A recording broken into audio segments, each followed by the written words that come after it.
موجودة في وسط أفريقيا، يعني خط الاستواء بيمر عليكي.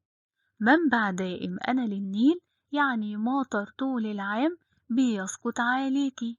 قمم جبال بركانية، بحيرة عذبة اسمها فيكتوريا، دول موجودين عليكي.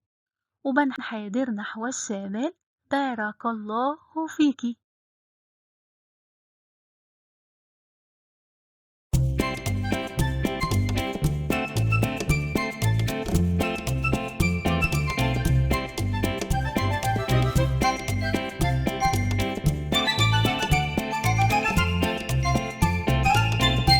Premiumbeat.com.